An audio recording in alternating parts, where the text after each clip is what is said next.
Aujourd'hui, c'est une phase de régionale de Atlantique donc qui se déroule à Saint-Martin. Donc championnat en salle, parce qu'on a 3 championnats, championnat salle, championnat extérieur, donc sur un terrain gazonné et puis sur la plage. Donc là c'est le championnat en salle, phase régionale, la première phase. Après il y aura les playoffs et les playdowns.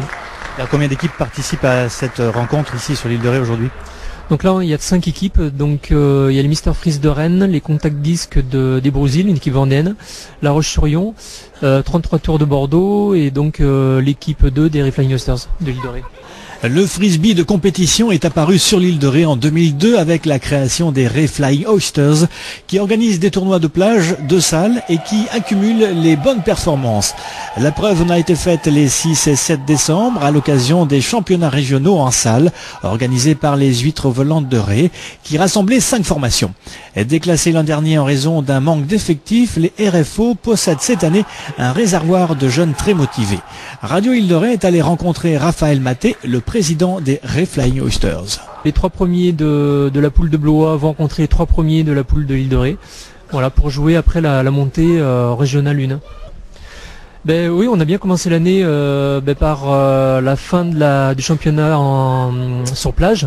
Donc on est monté en première division. Ensuite donc on est passé à la saison en salle à Nantes. Donc l'équipe 1 des RFO a fini premier. Donc là on va jouer les playoffs en février à Fontenay-le-Comte pour jouer en National 2. Et donc là notre équipe réserve va jouer ce week-end peut-être les playoffs, j'espère. Mais pour l'instant on est sur une bonne dynamique. Alors, au niveau des joueurs, est-ce qu'il y a des nouveaux arrivants? Oui, il y a beaucoup de Rochelais, puisque l'année dernière on avait créé une deuxième association donc rochelaise. Donc on en a une sur l'île de Ré, une sur La Rochelle, qui forment le même club. Et donc là on commence à avoir des jeunes de La Rochelle qui ramènent leurs copains. Et voilà, on est pratiquement autant de Rétais que de Rochelais. Et donc le club grossit, on doit être à 45 licenciés à peu près, là, adultes et jeunes compris, parce qu'on a donc une quinzaine de jeunes qui sont champions de France depuis l'année dernière, de 8 à 14 ans.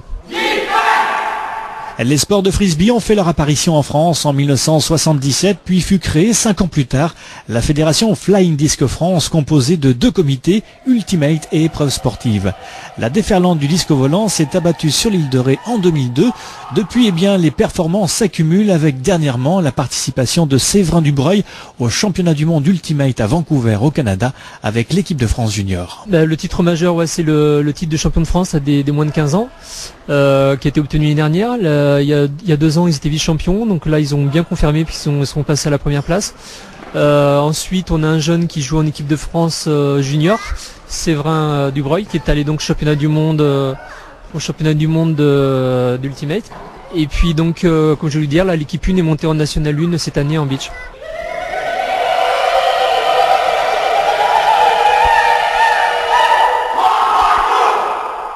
Bon, Bordeaux, c'est sûr, finira dans les premiers. C'est une équipe qui l'année dernière a eu des petits soucis d'effectifs, ont pas joué à fond la saison en salle. Donc du coup, ils sont redescendus en Régional 2. Et c'est une équipe qui joue au niveau de notre équipe 1 à nous en extérieur. Donc il n'y a pas de souci, ils finiront premier ou deuxième. Après, je sais pas, j'ai pas encore vu les équipes jouer. Bon, il y a pas mal de têtes connues, donc je vois que les Rennais et puis les contacts devraient être pas mal comme l'île de Ré. Et puis donc la Roche-sur-Yon sera plutôt en fin de tableau, quoi. Je pense qu'on a un bon avenir au niveau du beach parce que déjà on a l'avantage d'avoir des plages pour s'entraîner.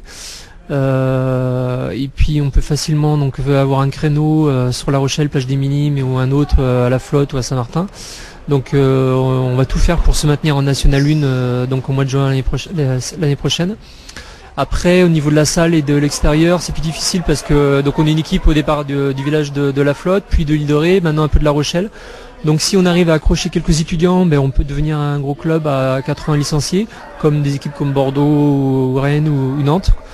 Voilà, c'est toute la question va être là, savoir si on va réussir à accrocher des Rochelais, parce qu'il y a un gros potentiel d'étudiants à La Rochelle et donc on peut devenir un club avec beaucoup d'effectifs. Après, au niveau de la qualité, je sais pas. On est sur une bonne dynamique, là ça fait 3-4 week-ends d'affilée où on gagne, on va voir jusqu'où on peut aller. Les Flying Oysters obtiennent la 2e place devant les Contact Disques des Bousilles, très satisfaits de ce podium. On voulait emmener pas mal de jeunes cette année, on l'a réussi, on a mis avec 12 joueurs. On était 4 expérimentés et je pense qu'on finit plutôt bien. On a acquis pas mal d'expérience et je pense que ça sera quand même mieux pour le retour, pour la poule haute. Donc l'équipe de Bordeaux a été toujours aussi impressionnante, sans aucun match de perdu. Comment ça s'est passé ce match contre Bordeaux? C'était assez difficile, on les connaissait du fait on avait joué contre eux en outdoor déjà la saison dernière avec l'équipe 1 et on savait que c'était une équipe athlétique qui se connaissait bien et on savait que ça allait être difficile à jouer en défense, surtout sur l'athlétique, aucune passe de perdu. Et c'est comme ça que ça s'est passé. On a mis nos points qu'on pouvait mettre déjà qu'on l'a mis. C'était vraiment assez difficile et après ils ont déroulé dès qu'ils pouvaient. Ils tournaient dans tous les sens. Je pense qu'on ne pouvait pas gagner même si on était toujours à fond. On a essayé, mais c'est déjà bien. Je suis content de l'équipe. La 4e place revient à Mr Freeze 2 de Rennes qui présentait là une jeune équipe pas encore rodée.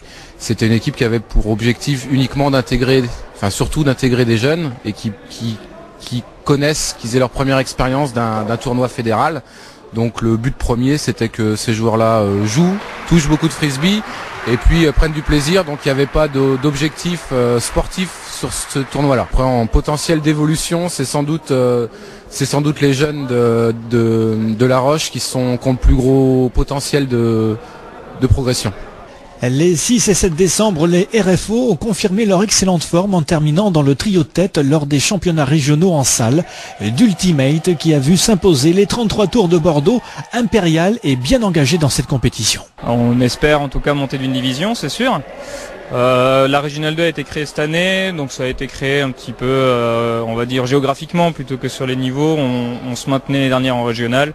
Maintenant c'est pas très grave, on arrive avec un groupe nouveau, on apprend, on s'entraîne. On a été un petit peu agréablement surpris par notre niveau.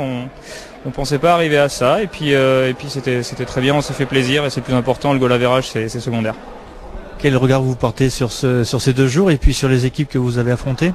Le niveau était agréablement surprenant, mais dans le bon sens du terme. On pensait Régional 2, ça allait être un petit peu catastrophique avec plein de nouveaux joueurs qui n'ont jamais touché un disque.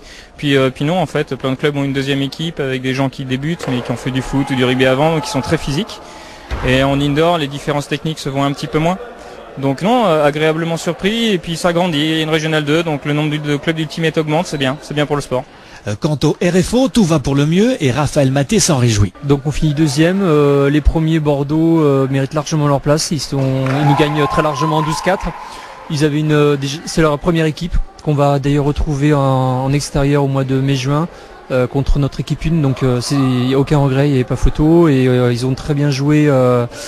Les RFO là ont très bien joué contre les contacts qui finissent 3e, ils gagnent 2 points et c'était un peu le tournant et voilà. Donc très satisfait du week-end, 3 victoires et 1 défaite et je pense qu'il y avait beaucoup de débutants dans l'équipe, je pense qu'au retour il y aura du jeu, quoi. Pour rester informé sur l'actualité de l'île de Ré, le bon réflexe Radio Atlantique.